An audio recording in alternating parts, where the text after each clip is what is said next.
ವೈದಿಕ ಜ್ಯೋತಿಷ್ಯದ ಪ್ರಕಾರ ಫೆಬ್ರವರಿ 22ರಂದು ಸೂರ್ಯ ಮತ್ತು ಸೂರ್ಯನ ಮಗನಾದ ಯಮ ಪರಸ್ಪರ 30 ಡಿಗ್ರಿಯಲ್ಲಿರ್ತಾರೆ. ಇದು ದ್ವಿದ್ವಾದಶ ಯೋಗವನ್ನು ಸೃಷ್ಟಿ ಮಾಡುತ್ತೆ. ಪರಿಣಾಮವಾಗಿ ಮೀನ ಮತ್ತು ಕುಂಭ ಸೇರಿದಂತೆ ಕೆಲವು ರಾಶಿಯವರ ಜೀವನದ ಮೇಲೆ ಪಾಸಿಟಿವ್ ಪರಿಣಾಮ, ಸಕಾರಾತ್ಮಕ ಪರಿಣಾಮವನ್ನು ಬೀರುತ್ತೆ. ಗ್ರಹಗಳ ರಾಜನಾದ ಸೂರ್ಯ ಕಾಲಕಾಲಕ್ಕೆ ತನ್ನ ರಾಶಿಯನ್ನು ಬದಲಾಯಿಸ್ತಾನೆ. ಇದು ಎಲ್ಲ 12 ರಾಶಿಚಕ್ರ ಚಿಹ್ನೆಗಳ ಜನರ ಜೀವನದ ಮೇಲೆ ಒಂದಲ್ಲ ಒಂದು ರೀತಿಯಲ್ಲಿ ಪರಿಣಾಮ ಬೀರುತ್ತೆ.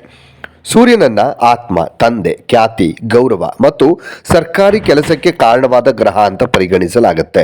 ಪ್ರಸ್ತುತ ಸೂರ್ಯನು ಕುಂಭರಾಶಿಯಲ್ಲಿದ್ದಾನೆ. ಅಲ್ಲಿ ಅವನು ಮಂಗಳ ಮತ್ತು ಬುಧ, ಸೂರ್ಯ ಮತ್ತು ರಾಹು ಜೊತೆಯಲ್ಲಿದ್ದಾನೆ. ಇದು ಹಲವಾರು ಪ್ರಭಾವಶಾಲಿ ರಾಜಯೋಗವನ್ನು ಸೃಷ್ಟಿ ಮಾಡ್ತಾ ಇದೆ. ಇದಲ್ಲದೆ ಫೆಬ್ರವರಿ 22ರಂದು ಸೂರ್ಯನು ಯಮನೊಂದಿಗೆ ಅಂದರೆ ತನ್ನ ಮಗನೊಂದಿಗೆ ವಿಶೇಷ ಸಂಯೋಗವನ್ನು ರೂಪಿಸ್ತಾನೆ.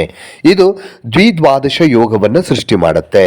ಈ ಯೋಗದಿಂದಾಗಿ ಕೆಲವು ರಾಶಿಯ ಜನರು ಅದೃಷ್ಟವನ್ನ ಪಡಿತಾರೆ.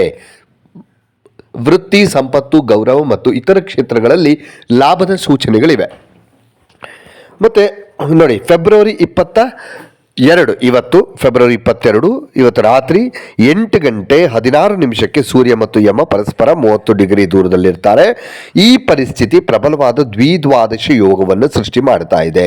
17 ವರ್ಷಗಳ ನಂತರ ಸಂಭವಿಸ್ತಾ ಇರುವಂತಹ ಈ ಗಮನಾರ್ಹ ಸಂಯೋಜನೆ ಅನ್ನುವಂಥದ್ದು ಕೆಲವು ರಾಶಿಗಳಿಗೆ ಪ್ರಗತಿಯ ಹೊಸ ಬಾಗಿಲುಗಳನ್ನು ತೆರೆಯಲು ಸಜ್ಜಾಗಿದೆ. ಯಾಕಂದ್ರೆ ಯಮನು ಸುಮಾರು 17 ವರ್ಷಗಳ ಕಾಲ ಒಂದೇ ರಾಶಿಯಲ್ಲಿ ಇರ್ತಾನೆ. ಯಮನನ್ನ ಸಾಮಾನ್ಯವಾಗಿ 9 ಗ್ರಹಗಳಲ್ಲಿ ಒಂದು ಅಂತ ಪರಿಗಣಿಸಲಾಗೋದಿಲ್ಲ. ಆದರೂ ಕೂಡ ಯಮನ ಸ್ಥಾನದ ಪ್ರಭಾವ ಅನ್ನುವಂಥದ್ದು ಪ್ರತಿಯೊಂದು ರಾಶಿಚಕ್ರ ಚಿಹ್ನೆಯಲ್ಲೂ ಕೂಡ ಕಂಡುಬರುತ್ತೆ.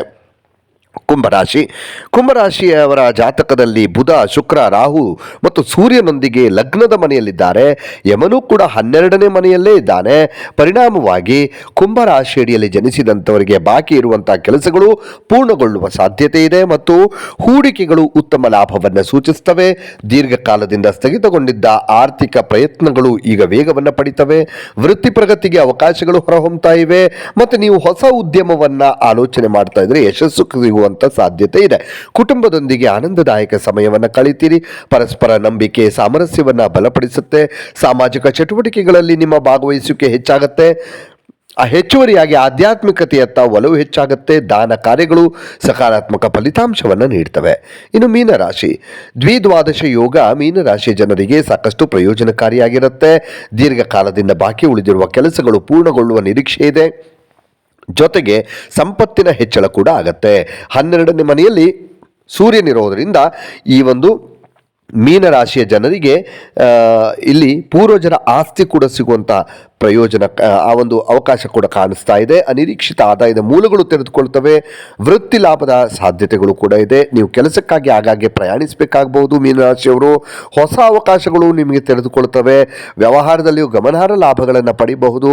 ಆರ್ಥಿಕ ಪರಿಸ್ಥಿತಿ ಉತ್ತಮವಾಗಿರುತ್ತೆ ಮೀನರಾಶಿಯವರಿಗೆ. ಮತ್ತು ಈ ಅವಧಿ ಆರೋಗ್ಯದ ದೃಷ್ಟಿಕೋನದಿಂದ ಬಹಳ ಉತ್ತಮವಾಗಿದೆ. ಮತ್ತು ನೀವು ಚೈತನ್ಯಶೀಲ ಮತ್ತು ಸದೃಢರಾಗಿರ್ತೀರಿ.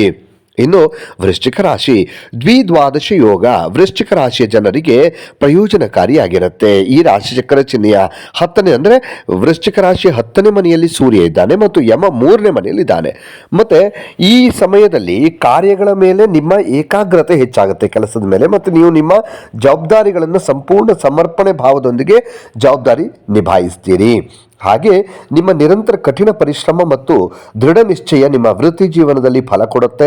ನಿಮ್ಮ ಕೆಲಸದಲ್ಲಿ ಪ್ರಗತಿಗೆ ಅವಕಾಶ ಇದೆ. ಹಾಗೆ ನೀವು ಹೊಸ ಒಂದು ಅವಕಾಶವನ್ನು ಕೂಡ ಪಡಿತೀರಿ. ನೀವು ವಿದೇಶದಲ್ಲಿ ಕೆಲಸ ಮಾಡುವ ಅವಕಾಶವನ್ನು ಕೂಡ ಪಡಿತೀರಿ. ವ್ಯವಹಾರದಲ್ಲಿರುವಂಥವರಿಗೆ ಈ ಸಮಯ ಬಹಳ ಪ್ರಯೋಜನಕಾರಿಯಾಗಿರುತ್ತೆ.